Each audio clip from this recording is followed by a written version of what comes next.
Hello hi नमस्कार जय जगन्नाथ मु बिट्टू आपण मानक स्वागत करछि मो यूट्यूब चैनल को आसंतु आज ए वीडियो को स्टार्ट करबा।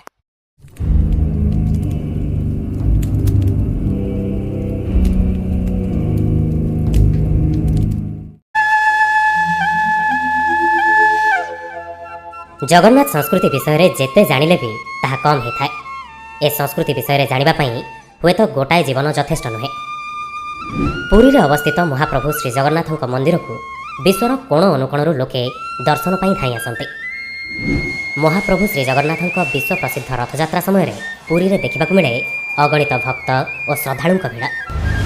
किंतु एई मंदिरर अगणित चमत्कारिता विषय रे कोन आपण जानिचंती कि श्रीमंदिर रे भी एमिति रहस्यमय घटना हुए जहां को विश्वास करने कष्टकर हो पड़े।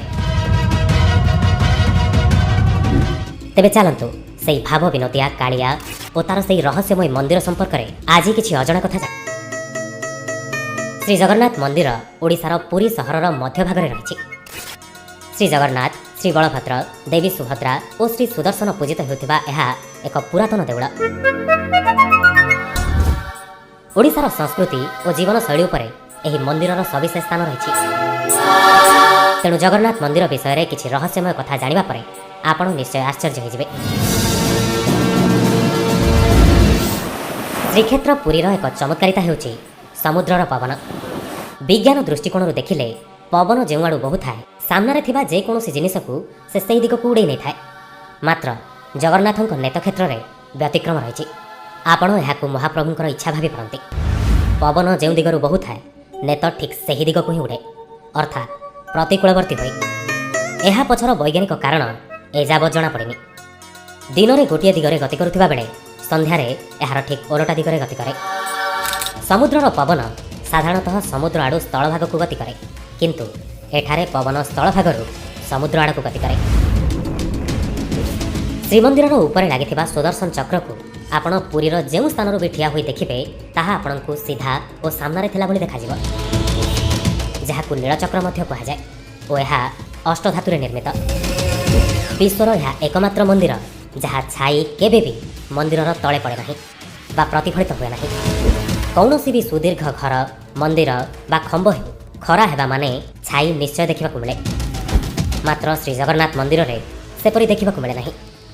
कारीगर मानक कारीगरी कौशल हेतु हेउ किंबा यह कालियार लीला हेउ केही किंतु एजाए मंदिरर छाई देखि पारि नाहंती।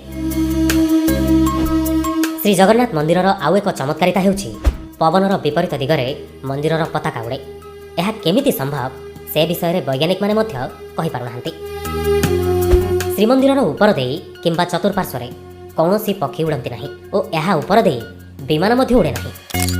समस्त पुरी रे समुद्रर गर्जन शुणा जाउथिले मध्य सिंह द्वार रे पाद देबा क्षणी समुद्रर गर्जन आ शुणा जाएनी।